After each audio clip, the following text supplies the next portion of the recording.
Padahal biasanya para penjahat perang itu dijatuhi hukuman mati atau dipenjara seumur hidup. Jadi pendapat Abu Bakarlah yang diterapkan dengan mengambil tebusan dari para tawanan. Adapun nilai tebusan ada yang 4.000 dirham, 3.000 dirham, bukan, dan 1.000 dirham. Jadi bertingkat ya ininya, dari 1, 3, dan 4. Siapa yang tidak sanggup menebusnya, jadi ada tawanan dari keluarganya tidak bisa menebus keluarganya itu, maka dia bisa mengajari 10 anak-anak Madinah sebagai ganti dari tebusan itu.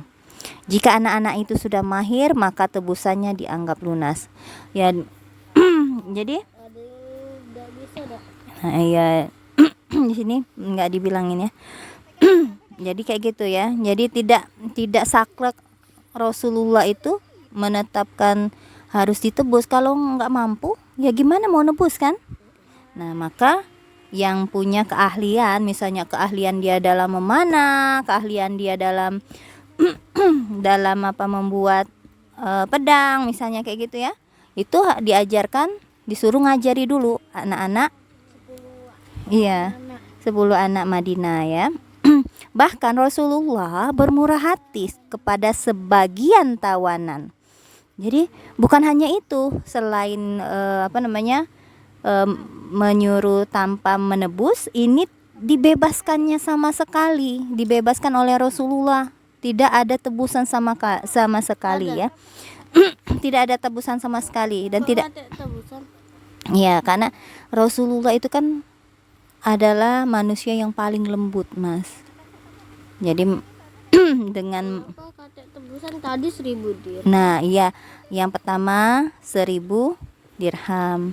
Kedua, ya 1.000, 3.000, 4.000. Yang kedua, kalau dia nggak bisa nebus, maka dia mengajari 10 anak Madinah. Nah, yang ketiga itu membebaskan tanpa tebusan sama sekali, seperti Al-Muttalib bin Hantob dulu. Syaifi bin Abu Rifa'ah, Abu Azza al-Jumahi, namun dia dibunuh selagi menjadi tawanan di Uhud. Jadi Abu Azza al-Jumahi ini, iya, karena dia masih dalam kondisi kafir, menjadi musuh Allah ketika peperangan Uhud. Nanti yang ini walaupun tadi tidak bayar sama sekali ya, tidak membayar sama sekali, Abu Azza al-Jumahi ini terbunuh nanti di perang Uhud. Ya harusnya ya. Nah, iya, ini enggak kan, harusnya sadar. Nah, beliau juga membebaskan menantunya. Jadi menantu Rasulullah yang bernama Abul As, tapi dengan syarat menantu tuh berarti suaminya Zainab. Iya, suaminya Zainab masih kafir. Iya, Zainab binti Muhammad. Iya. Menantu itu anak dari suami dari anaknya atau istri dari anaknya. Nah, jadi Abul As ini belum muslim, Mbak. Jadi dibunuh dia. Jadi disuruh agar Zainab itu diceraikan, dipisahkan dari Abul As ya. Nah, sementara Zainab sendiri sudah mengirim utusan untuk menebus suaminya, sedangkan Zainab itu masih mencintai Abul As tadi kan. Jadi dia memberikan tebusan untuk suaminya.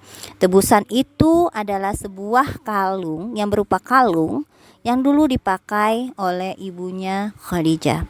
Maka tak kala Rasulullah melihat kalung itu, hati beliau menjadi sangat terenyuh. Lalu beliau meminta kepada para sahabat untuk membebaskan Abul As, dan mereka pun melaksanakannya.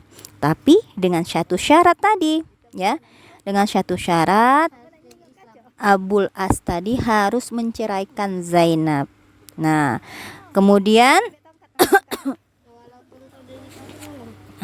Iya, kan masih kafir. Abul As masih kafir kan? Suaminya tuh masih kafir. Nah, Jadi Abul As tadi menceraikan, kemudian Zainab tuh hijrah ke Madinah, dan untuk menyusul Zainab Rasulullah mengutus Zaid bin Harithah, ya. Zaid bin Harithah, kemudian bersabda Rasulullah berkata kepada Zaid bin Harithah dan Zainab, ya, tunggulah di perkampungan Ya'juj hingga Zainab lewat di sana. Dan setelah itu, Ya Jud, mm-mm. ya Jud itu kan bukannya ya. Ya'juj dan Ma'juj itu ya. Bukan, ini ada nama perkampungan.